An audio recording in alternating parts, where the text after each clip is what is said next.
Last एक हफ्ते से ना मैंने बहुत सारे वॉक-इन्स किया। उसके बाद मेरे को डायरेक्टली प्रोग्राम दे दिया।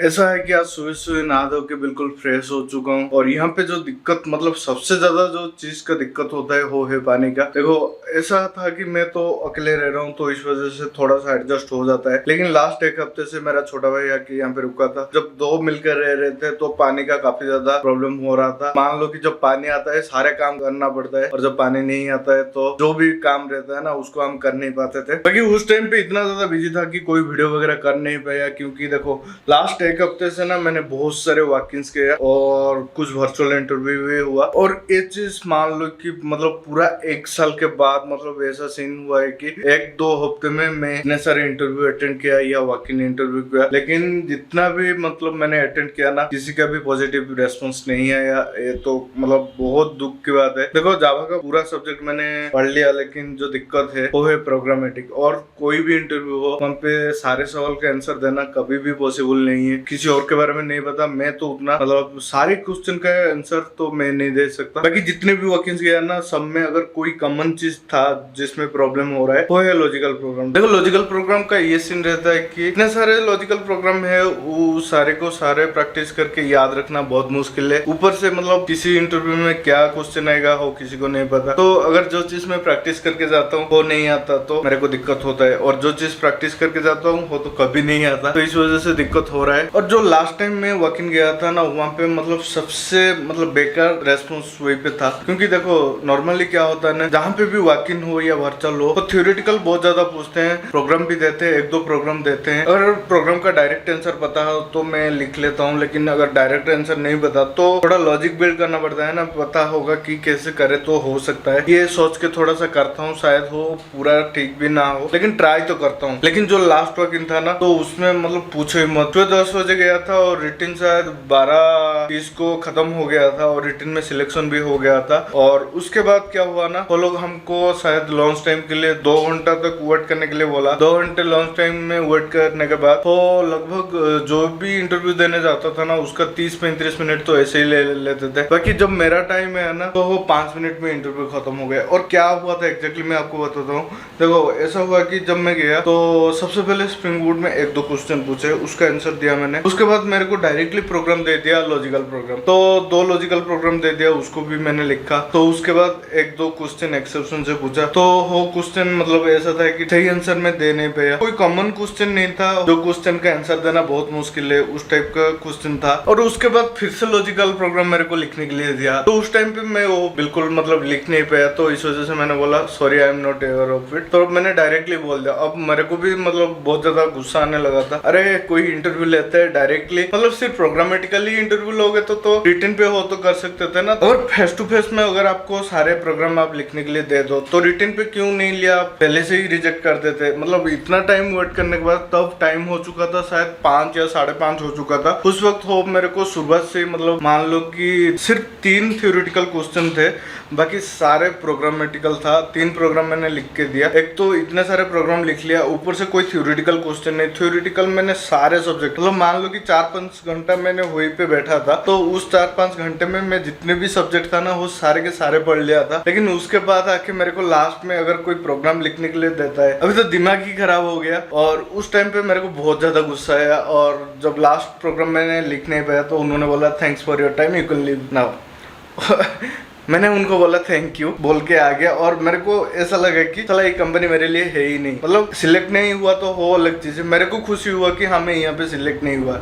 ऐसे कंपनी में मेरे को सिलेक्ट भी नहीं होना चाहिए भाई। किसी एक्सपीरियंस इंटरव्यू जब भी मैं देता हूँ ना तो उसमें भी मतलब 3-4 प्रोग्राम कभी भी नहीं देते, तो हार्डली 2 ही प्रोग्राम मिला होगा। और वो भी ऐसा कि एक लॉजिकल हो गया, दूसरा हो गया कि जो भी थ्योरेटिकल है जो भी थ्योरी है उसके ऊपर प्रोग्राम हो गया। अगर किसी बड़ी कंपनी में इंटरव्यू में दे रहा हूँ और काफी सारे प्रोग्राम दे रहे हैं तो ठीक है, चलो बड़ा कंपनी है तो ठीक से देख के ठीक से चेक करके लेगा। भाई ये जो मतलब इंटरव्यू था ना वो एक इंटर्न प्रोग्राम था 3 महीने के लिए। उसके बाद आपके परफॉर्मेंस देख के वो आपको मतलब फाइनल डिसाइड करते हो कैसे होगा। और फर्स्ट जो इंटर्न प्रोग्राम मतलब 3 महीने के लिए आपको 5,000 रहेगा, उसके बाद 2.4 पैकेज रहेगा, ये नॉर्मल पैकेज रहता है। तो उसमें अगर मतलब ऐसा इंटरव्यू लिया जाए तो मान लो कि अगर मैं फेक एक्सपीरियंस डाल के इंटरव्यू दूं या किसी और वॉक-इन पे जाऊं तो कैसा ले रहे हो गए हो सोचो। और जितना मैं जानता हूँ ना, ये सारे चीज रिसेशन की वजह से हो रहे। मतलब पहले ऐसा सीन नहीं था, पहले बहुत इजीली मतलब सिलेक्ट हो रहे थे। मेरे बात भी छोड़ दो, मेरे बहुत सारे दोस्त थे जो लोग काफी अच्छे पढ़ाई में, बहुत अच्छे कॉलेज में, उनका स्कोर काफी अच्छा रहता था और यहाँ पे भी उनका स्कोर काफी अच्छा रहता है। मेरे को कोई चीज डाउट होता है तो मैं उनको कॉल करके पूछता हूँ, भाई इस चीज में मेरे को क्वेश्चन है या लास्ट टाइम या मेरे को प्रॉब्लम हो रहा है, मेरे को थोड़ा सॉल्व करके दे दो। वो लोग भी मतलब ट्राई करे, उनका नहीं हो रहा है तो सोचो मैं तो उनके आगे बहुत कम हूँ। मतलब मान लो कि वो लोग क्रैक नहीं कर पा रहे तो मेरा क्या सीन हो रहा होगा। बाकी यही एक रीजन है, कभी कभी मन करता है साला वॉक-इन वगैरह जाने का नहीं, क्योंकि पहले तो रिटन में अगर कर जाओ हो दुख होता है, उसके बाद अगर फेस टू फेस भी जाओ ना, अगर ऐसा सीन रहे ना तो काफी बुरा लगता है। बहुत सारे मैंने इंटरव्यू दे दिया आज तक। ज्यादातर आपको थ्योरेटिकल क्वेश्चन पूछते हैं, लॉजिकल प्रोग्राम जहाँ पे भी जाओ वो आएगा ही आएगा, उसको कोई मतलब कुछ कर नहीं सकता, उसको प्रैक्टिस करना ही बेहतर रहता है। लेकिन ऐसा कभी हुआ नहीं कि मतलब इंटरव्यू गया और सिर्फ मतलब को लॉजिकल प्रोग्राम देख के ऐसे भेज दिया, चलो ठीक है आपका नहीं होगा। ऐसा कभी भी नहीं हुआ, किसी भी इंटरव्यू में नहीं हुआ। बाकी छोड़ो, एक तो एक्सपीरियंस हुआ, नेक्स्ट टाइम मैं और भी प्रिपेयर करके जाऊंगा उसके लिए। लॉजिकल प्रोग्राम तो मतलब उसको कैसे प्रैक्टिस करूँ, क्या करूँ, उस चीज के बारे में मेरे को मतलब समझ में नहीं आता। बाकी उससे पहले जितने भी इंटरव्यू थे, वो कुछ इंटरव्यू ऐसा था कि रिटन में ही रिजेक्ट हो गया और कुछ इंटरव्यू ऐसा था कि फेस टू फेस तक तो चला गया। लेकिन इंटरव्यू भी अच्छा हुआ, लेकिन उतना उनकी तरफ से पॉजिटिव रेस्पॉन्स नहीं आया। शायद आजकल मतलब रिसेशन के वजह से जितने भी इंटरव्यू हो रहे हैं ना, तो ऐसा लग रहा है कि फेक इंटरव्यू हो रहा है। बाकी कुछ इंटरव्यू ऐसा लग रहा है कि वो लोग और भी एक्सपीरियंस ढूंढ रहे हैं। मतलब मान लो कि आप जो इंटरव्यू अभी हम दे रहे हैं ना, अगर सेम इंटरव्यू हम 2 इयर्स या 3 इयर्स एक्सपीरियंस पे देते शायद क्रैक कर लेते अगर रिसेशन नहीं होता। और कभी कभी इतना बुरा लगता है कि मन करता है यार ये सब मेरे से नहीं हो पाएगा, छोड़ दूं, कुछ और ट्राई करूं। फिर बाद में सोचता हूँ साला ट्राई करूं तो करूं क्या, यूट्यूब है, हाँ ठीक है चलेगा, और इतने टाइम से ट्राई कर रहा हूँ तो छोड़ दूं तो मतलब लास्ट मोमेंट में अगर छोड़ दूं तो अपने आप को भी बुरा लगता है। तो इस वजह से अभी तो छोड़ नहीं पाऊंगा। जो भी चल रहे हैं, जैसे भी चल रहे हैं, उसको रहने देते हैं। लेकिन मैं बात कर रहा था मेरे छोटे भाई का, उसका भी बीटेक खत्म हो गया और वो यहाँ पे आ गया था टेस्टिंग करने के लिए हैदराबाद में। मैंने सोचा कि हाँ पहले सही रहेगा, मतलब ऐसे डिस्कस चल रहा है दोस्तों के साथ, भाई के साथ। फिर बाद में ऐसा लगा कि उसको यहाँ पे उतना ज्यादा कंफर्टेबल नहीं लग रहा है और इस वजह से बेंगलोर चला गया हो। और ऊपर से ऐसा था कि यहाँ पे क्यू स्पाइडर में वो ज्वाइन करना चाहता था टेस्टिंग के लिए। क्यू स्पाइडर काफी अच्छा रहता है टेस्टिंग के लिए या प्लेसमेंट के लिए। तो वहाँ पे ऐसे इंक्वायरी किया तो पता चला कि यहाँ पे हैदराबाद लोकेशन पे उतना ज्यादा प्लेसमेंट नहीं मिल रहा है। जो लोग है शायद सबको, देखो सबका सीन अलग रहता है, किसी का लक फेवर करे, किसी का टैलेंट ज्यादा हो और किसी का नॉलेज ज्यादा हो। लेकिन जो मेरा फ्रेंड का फ्रेंड जो भी वहाँ पे मतलब कोर्स कर रहे हैं तो उनको अभी तक नहीं मिला। और ऊपर से मैं भी यहाँ पे हूँ इतने टाइम से, मेरे को जॉब नहीं मिल रहा है, तो वो भी यहाँ पे आके ट्राई करे तो थोड़ा सा दिक्कत होने वाला है। तो इस वजह से मैंने सोचा चलो ठीक है, उसको जाना सही रहेगा वहाँ पे। तो इस वजह से वो कल ही बेंगलोर चला गया और मैंने उसको बोला कि वहाँ पे जाके थोड़ा सा चेक कर ले, थोड़ा सा देख ले कि कैसा हो रहा है, क्या चल रहा है। जो भी अपने फ्रेंड्स है उनको पूछ कैसा कोर्स है, कैसा मतलब क्लासेस हो रहा है, समझ में आ रहा है या नहीं, कैसा प्रैक्टिकल वगैरह कर रहे हैं या नहीं, वो सारी चीज चेक कर, उसके बाद ट्राई कर। हो बीटेक पास आउट है और बीटेक पास आउट है तो अभी फ्रेशर है, मतलब इसी साल पास आउट और है, तो मतलब मान लो कि उसको बहुत ज्यादा चांसेस है, शायद मेरे को जॉब ना मिले लेकिन उसको बहुत ज्यादा चांसेस है मिलने का। तो इस वजह से मैंने उसको अच्छे से समझा के भेज दिया। बाकी जो होगा देखा जाएगा, हर किसी का अपना अपना क्वालिटी होता है। बाकी उसके बाद मेरे को और एक चीज का पता चला कि हाँ पहले भी पता था लेकिन और भी मतलब क्लियर हो गया वो चीज पे। देखो मैंने बहुत सारे वीडियो बनाए, उसमें से बहुत सारे वीडियो में ये कमेंट आता है कि भाई हमने बीएससी किया या एमसीए किया या एमबीए किया, हमें जॉब मिलेगा या नहीं। तो सारे कमेंट्स और ये सारी चीजों को फेस करने के बाद मेरे को ऐसा फील हो रहा है कि एक करियर रिलेटेड वीडियो बनाओ जो कि आपको गाइड करेगा।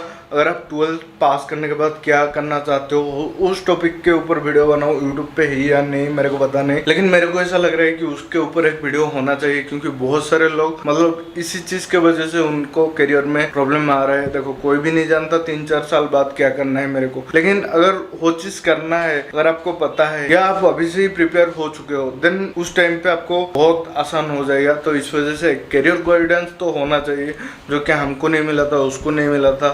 उसने भी बीटेक किया लेकिन इलेक्ट्रॉनिक्स पे किया, तो इस वजह से अगर वो कंप्यूटर साइंस में करता तो और भी अच्छा होता। मैंने बीएससी किया, शायद मैं बीटेक करता तो अच्छा होता।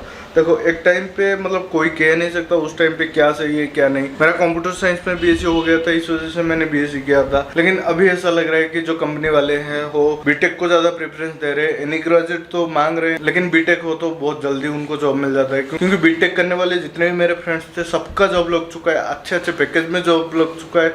लेकिन हम लोगों का कुछ हो नहीं रहा है। ऐसा नहीं कहूंगा कि सबका नहीं हुआ, लेकिन ज्यादातर मतलब उनका जॉब नहीं लग रहा है। चाहे वो कोर्स कंप्लीट कर लो या चाहे फुल स्टैक डेवलपर के लिए जितने भी कोर्स है वो सारे कंप्लीट कर लो, फिर भी नहीं हो रहा है। तो इस वजह से मेरे को कहीं ना कहीं लगता है अगर बीटेक होता तो अच्छा प्रेफरेंस होता या करियर गाइडेंस थोड़ा सा अच्छा रहता। चलो जो भी हो, मेरा कुछ टारगेट था और उस टारगेट के छोड़ के मैं यहाँ पे आया था, तो इस वजह से उस टाइम पे मैंने बीएससी लिया था। तो उसके ऊपर किसी और दिन वीडियो बनाएंगे। बाकी आज का काम ऐसा है कि आज काफी ज्यादा गर्मी भी लग रहा है। बाकी आज का प्लान ऐसा है कि अभी खाना वाना थोड़ा सा बनाएंगे। सुबह सुबह तो फ्रेश हो गया, लेकिन अभी पेट पूजा भी करना है। रूम पे रह रहा हूँ तो थोड़ा सा मतलब अच्छा लग रहा है। जो चाहो खा सकते हो, जब मर्जी जो चाहे। अच्छे से तो खा रहा हूँ, लेकिन खुद को बनाना पड़ता है, उसमें भी ज्यादा दिक्कत नहीं लगता, हो जाता है। बाकी मेरे को थोड़ा सा और पढ़ाई करना पड़ेगा, मतलब प्रैक्टिस करना पड़ेगा सिर्फ और सिर्फ लॉजिकल प्रोग्राम। देखो बाकी की चीज तो मैं कर लेता हूँ, लेकिन लॉजिकल प्रोग्राम में मैं थोड़ा सा मतलब ज्यादा ध्यान नहीं देता, जिस वजह से आज तक जितने भी इंटरव्यू हो गया, मान लो कि 70% इंटरव्यू में रिजेक्ट होने का यही रीजन है, लॉजिकल प्रोग्राम। और ऐसा नहीं कि मैं प्रैक्टिस नहीं कर रहा हूँ, प्रैक्टिस कर रहा हूँ, लेकिन वो चीज दिमाग में नहीं बैठ रहा है, भूल जाता हूँ कभी कभी बार। और कभी कभी बार जो प्रैक्टिस किया हो आता ही नहीं है। बाकी ज्यादा कुछ और नहीं बोलूंगा, आज के लिए बस इतना ही। मिलते हैं अगले ब्लॉग पे। Bye bye guys.